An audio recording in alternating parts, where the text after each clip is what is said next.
Hello, welcome to workshop 6 on value creation.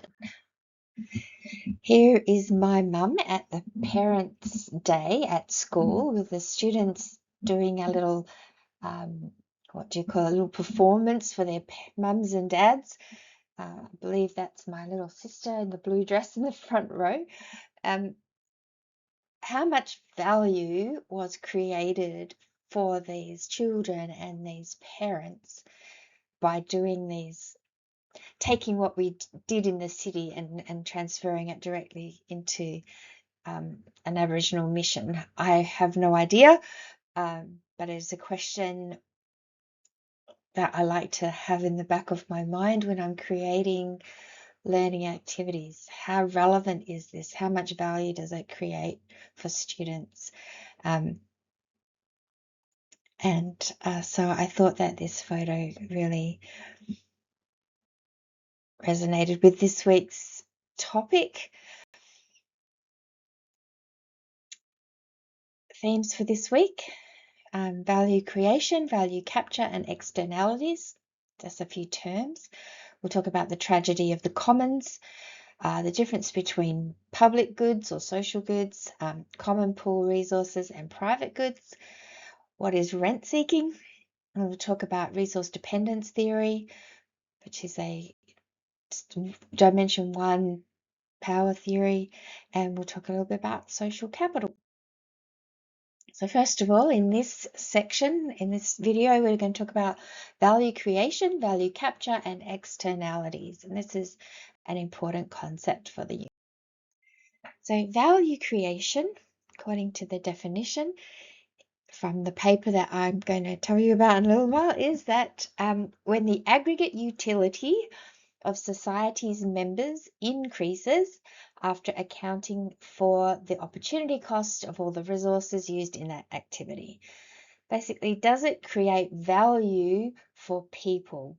When you add all the value that's created together, does it create more value than the costs, including opportunity cost? This is something that we look at on a system level or a societal level. Value capture, on the other hand, is when a focal actor, typically a business, is able to appropriate a portion of the value created by the activity after accounting for the cost of resources that they mobilized. And this is seen at the organizational level or the unit level. So if you can get more value out of it than you put into it, then you can capture value from the activity. And this could also be termed your profit.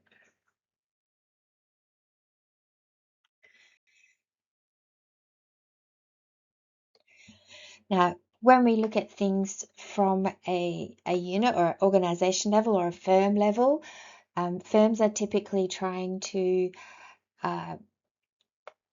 create a sustainable advantage. That is, that they have an advantage over their competitors long term, so that their product is purchased by their customers as long as possible and as often as possible.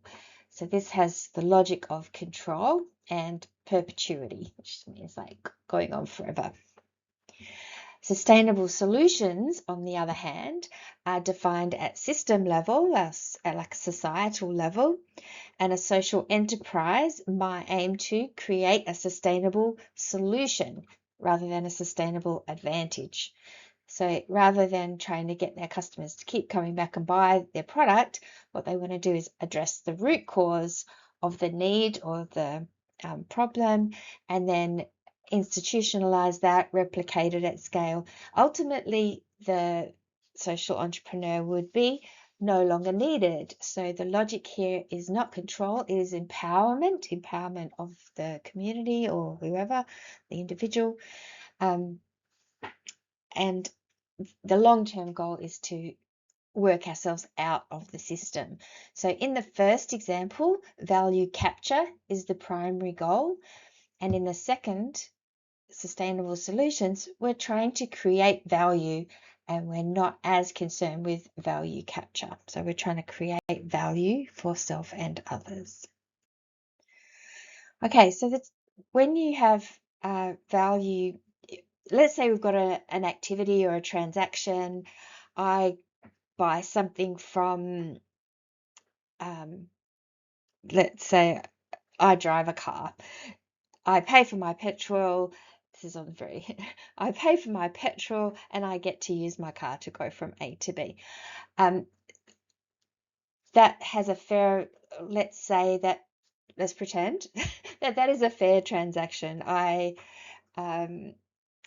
There's value created for me and there's costs created for me. The cost of running my car is my cost, and the value is that I get to have a car to drive around. But there are other things, outcomes of that interaction that are not included in my value judgment there. So these are called externalities, and these are things like all the carbon emissions from the petrol that I use.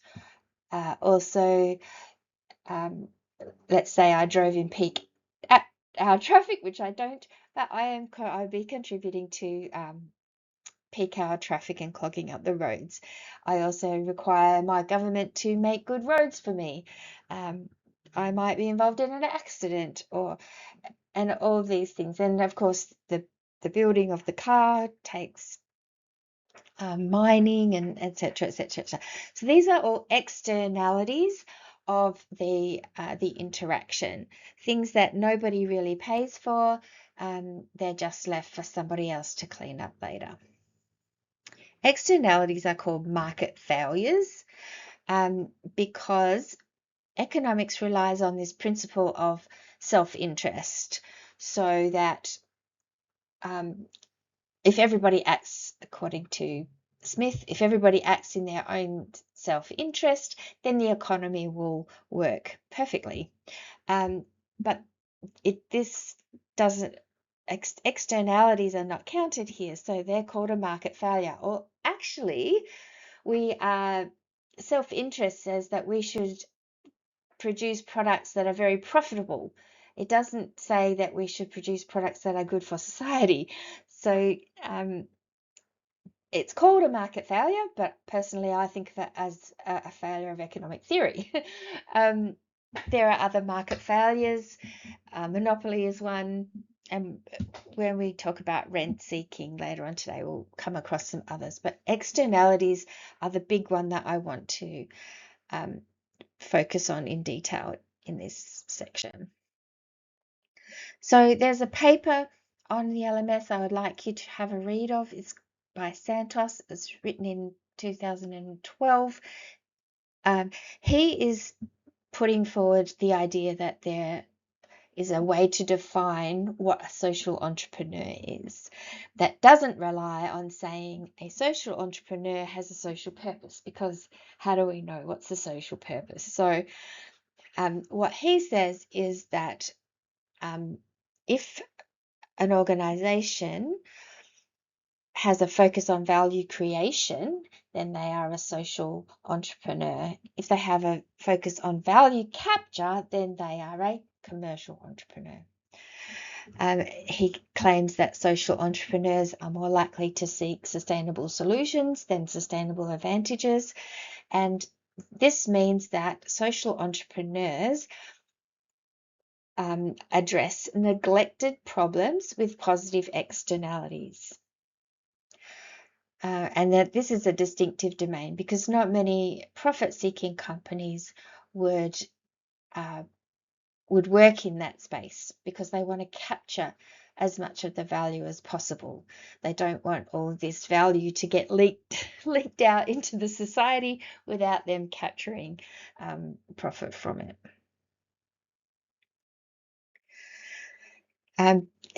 Santos talks about when there are negative externalities, it's usually things like that are harmful for society. So that's a negative outcome for everybody else not involved in the transaction. Overconsumption of activities that bring negative consequences, fast food, cigarette smoking, car usage leading to road congestion, dumping toxic waste, these things instead whereas where there's positive externalities, the example is that we usually get under provision of goods if we leave it to the market. Things like education, mental health care, these create value beyond the direct interaction. So if we take education, for example, you're sitting here at university, you've paid to come here, you will get a degree out of it, hopefully. I get a job out of it, the university gets to run through your fee contribution and from the government as well. But there are other externalities, positive externalities of you coming and getting a degree. And that includes that a society is better off if their members are well educated and have knowledge. And so it's a good spin-off for society that you are here.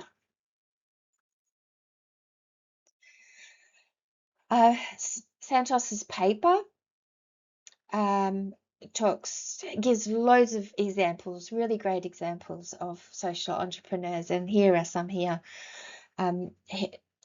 Muhammad Yunus is a very famous social entrepreneur. He came up with the Grameen Bank, which is a microfinancing operation, and there are others.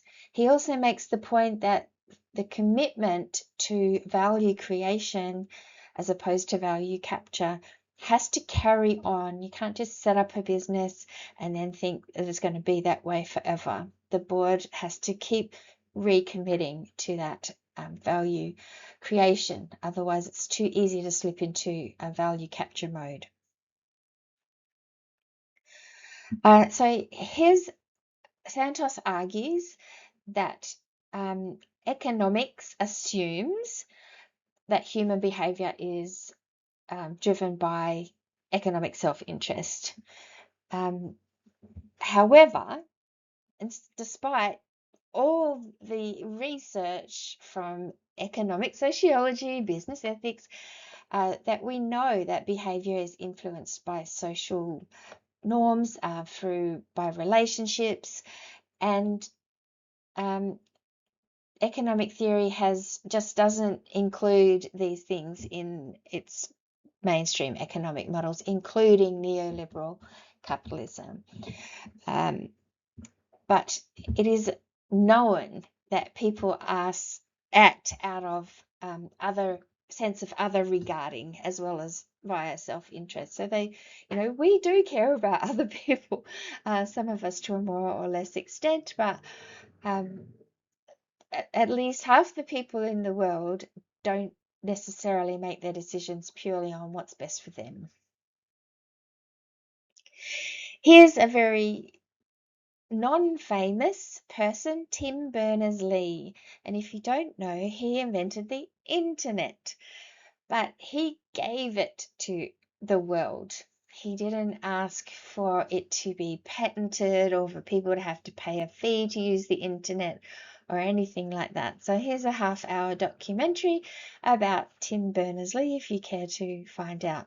But the point being, this is social entrepreneurship. He did it to create value for the world, to enable people in the world to do things, and it had a lot of positive externalities, this invention, because his value capture was very, very low.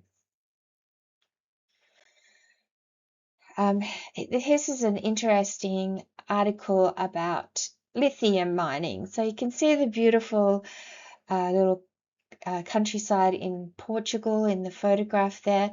This has been identified as a place to mine lithium, which, as we all know, is needed for batteries and more and more and more all the time. But who or what is creating value, and who is capturing value, and is this fair, and what are the externalities? So these are the questions that we're going to want you to ask today. So who benefits from this idea? Who captures the most value? Who gets to make the decisions? Who loses value? What externalities are there for the environment or future generations? So what happens here is the value that the villagers have is captured by the companies via this kind of development.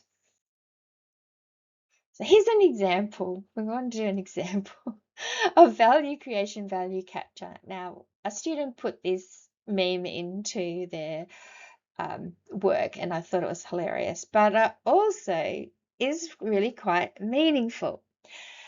So student use of AI in tertiary education. What value is created, what value is captured, and what are the externalities? And if you look at this picture, it says when you use digital resources and when you don't use digital resources. And when you look at it at first glance, you think, oh yeah, everybody wants the perfect horse on the left.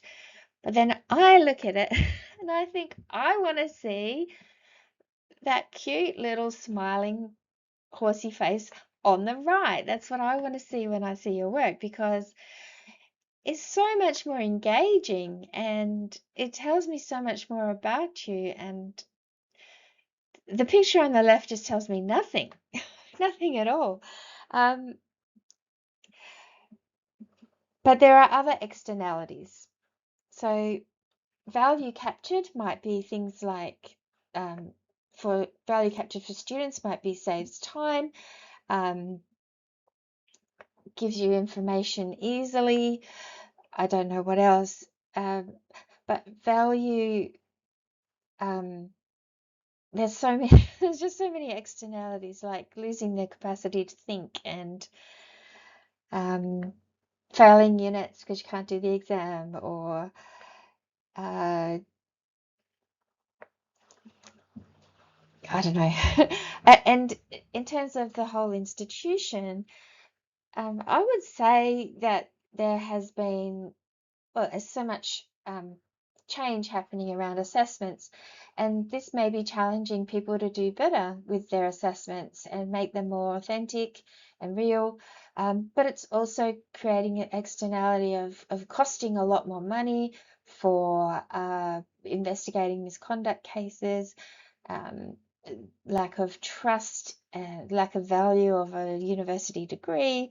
All these things could be called externalities. So quite aside from the interaction between you and I when you hand me a piece of work, there's all these other things going on as well. Muhammad Yunus, who started the Grameen Bank, he said that things are going wrong in the world, not because of market failures. The problem is much deeper than that, because free market theory suffers from a conceptualization failure, a failure to capture the essence of what it is to be human. I agree with him, obviously. I tried to put together this graphic to show you the difference between value creation, value capture, and externalities.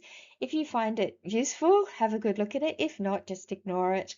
The top and bottom bits, I sort of thought it seems like a lot of the time that when two entities do a transaction, the rest of the world doesn't have a real lot of choice about that. So a cigarette company makes cigarettes and a cigarette smoker buys those cigarettes, and too bad for the health system and the family members of the people who die of lung cancer or heart disease. But there are feedback loops from the other direction.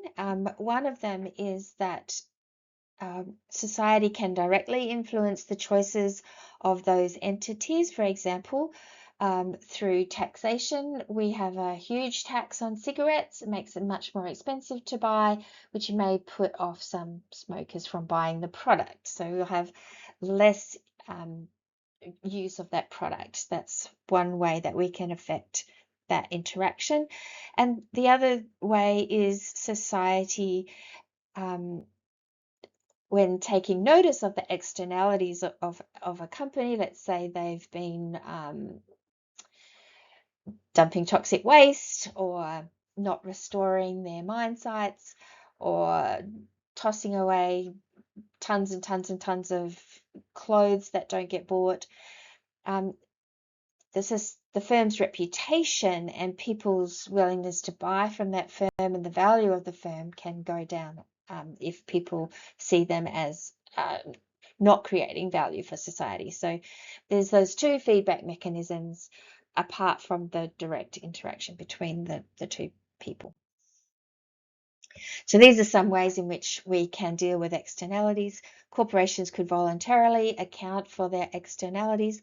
There's an example, a new solar farm that's being built in the eastern states has integrated the recovery costs of all the used panels at the end into their initial costings. So that's them taking responsibility for the full life cycle of their product. Government mechanisms like taxation, creating markets, regulations, making rules about things to stop certain things happening. But governments also need to deal with the fact that activities with positive externalities don't get provided properly for by the market. So the government has to provide things like mental health care, education, health, roads, things like that, or through subsidies for or grants for others to provide those things. And societal actors can help to raise awareness by affecting their social license to operate, but through their own voting with your wallet, it's called, purchasing power, and through direct action, through unions and protests and whatnot. So in class, we did this value creation capture externalities exercise. It's not as easy as you think. So if you're sitting at home as an online flexible student and you think, oh yeah, I can see how you do that, you need to actually do it to figure out how tricky it actually is. Read the article. It's about tourists going to Antarctica. So what we did in class was we listed the stakeholders involved in tourism in Antarctica, and then in the boxes, we filled in the value created by that stakeholder, the value captured by that stakeholder, and the externalities of that activity that aren't included in the interaction for that person. And then what we remarked upon is that the most value is gained by the tour operator, the tourist, and the future generations, and the flora and fauna, for example, don't, their overall value balance is negative. So have a go at doing that. It really isn't as easy as you think.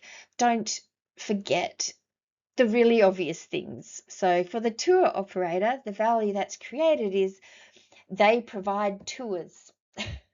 And the tourist, the obviously thing that they create is they pay for their tour.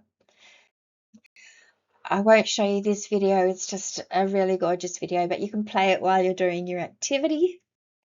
And the last slide of this is just a reminder of Porter and Kramer's shared value, which 15 years ago was being touted as the next best thing in sustainable advantage that also benefits to society. So they sold it as better than CSR, more strategic and better for creating a sustainable advantage. And the idea behind it is genuine.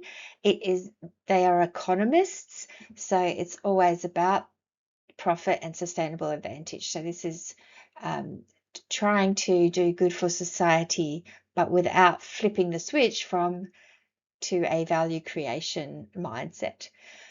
So this is a Harvard Business Review article. It's short, it's famous, it's a good opportunity to read it, and it's an enjoyable read. So what they're talking about, shared value, means when corporations utilize their skills, resources, and management capabilities to lead social progress or environmentally. And what they're saying is, instead of donating money to football or whatever it is, use your firm's core competencies to create value for society so that the value is shared between the firm and society. And the 3 ways that they suggest that this can be done is through reconceiving products or markets, by redefining productivity in the value chain, and by enabling local cluster development. And they have some good examples in their article, so have a read of that. That's it for today.